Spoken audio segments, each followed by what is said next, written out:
কাকা এইভাবে কেউ গাড়ি নেয়?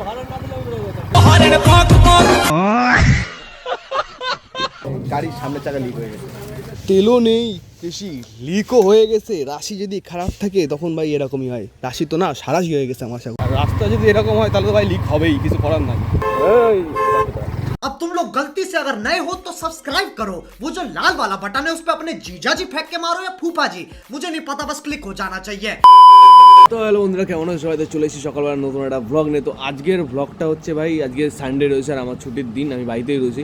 তো এখন ভাবছি একটু বাইক নিয়ে বেরোবো। আমার একটু রোববার দিন এদিক ওদিক টুকটাক কাজ থাকে, তো এখন বেরোবো বাইক নিয়ে। আজকে এখনও মোটো ব্লগ করতে বেরোনো হয়নি, মানে বাইক নিয়ে হেলমেট পরে কোথাও বেরোনো হয়নি। আর এখন পুলিশের যে চাপ, সব জায়গায় বলছে হেলমেট পরে বেরোতে হবে, না পড়লেই কেস।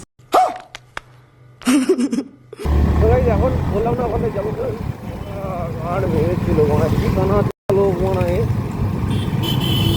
এখনই গার্মেন্টে এসেছিল বড় সাইড দিয়ে আবার ডান দিয়ে গার্মেন্টে দিল।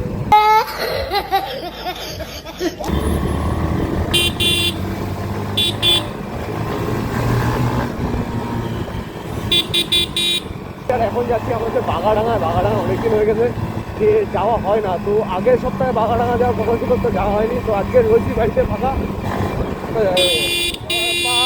কাকা এইভাবে কেউ গাড়ি নেয়? सुना क्या? ये भी मेरी गलती है। नहीं भाई मेरी गलती है, नहीं मेरी गलती है। नहीं बाबा नहीं, मेरी गलती है यार। হরেন দিলে বেরোয় যেতাম না, এইবার নেয় হুট করে আইটু যদি জোরে থাকলে তোমার সাথে অ্যাক্সিডেন্ট ঘটে হতো, তোমারও ক্ষতি হতো আমারও হতো। হরেন দিলে নাকি, হরেন না দিলে উনি বেরিয়ে যেত, হরেন দিয়েছে বলে থেমে গেছে। कैसे कैसे लोग रहते हैं यार यहाँ पर।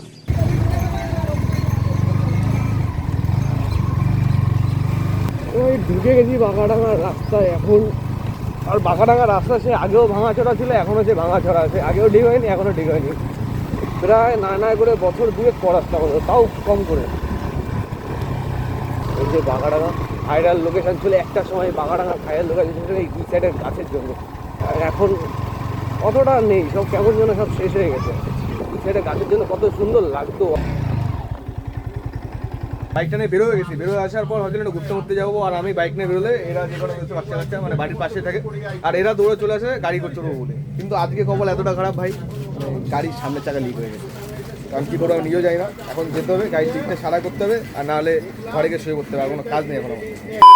আর কপাল ভাই এতটা খারাপ, লিক সারাই করতে গেছি ভাই, ওখানে ভাই প্রচুর লাইন। ঠিক আছে, মানে রোববার দিন কি ভাই সবার গাড়ি লিক হয়েছিল, মানে এত গাড়ি কোথাতে লিক হয় ভাই। যদি এরকম যদি মাঝে মাঝে ভাবছি এখন এটা পাঞ্চারের দোকান যদি খুলে নিতে তাহলে ভাই ভালো হয়, এরকম 3-4 তলা বাড়ি করে নিতে পারবো ভাই পাঞ্চার ঠিক করে করে। মানে প্রচুর গাড়ি ভাই, আগে না থাক গাড়ি আমার ব্রেক ঢুকে থাক, যদি বাচ্চাও দেয় তাও ভালো, কোনো অসুবিধা নেই। 2-3 দিন থাক ভাই, ডিম পার। ভিড়ের মধ্যে দাঁড়িয়ে আর গরমের মধ্যে বাইরে দাঁড়িয়ে ভাই লিক সারা করা মুডই ছিল না। তাও এই সত্ত্বেও আমার এখন বাইরে দিয়ে বেরিয়ে যেতে হবে আমার মামারির ওখানে। ঠিক আছে, আমার গাড়িটা নিয়ে ওই লিক গাড়িটা নিয়েই আমার যেতে হবে আমার মামারি, মানে এখানে আমার বাড়ি থেকে 2-3 কিলোমিটার দূরে। তো সেখানে যাবো, আবার আসবো ওই লিক গাড়ি নিয়ে। তো যাই এখন বেরোই তো ভাই, এই যে আমার লিক গাড়ি, এখন এই লিক গাড়ি নিয়ে যেতে হবে আমার মামারিতে। যাই বেশি লেট করে নেই, গাড়িটা নিয়ে বেরোতে হবে। তেলও নেই বেশি, লিকও হয়ে গেছে। রাশি যদি খারাপ থাকে তখন ভাই এরকমই হয়। রাশি তো না, সারাশি হয়ে গেছে আমার সাথে। আর রাস্তা যদি এরকম হয় তাহলে তো ভাই লিক হবেই, কিছু করার নাই।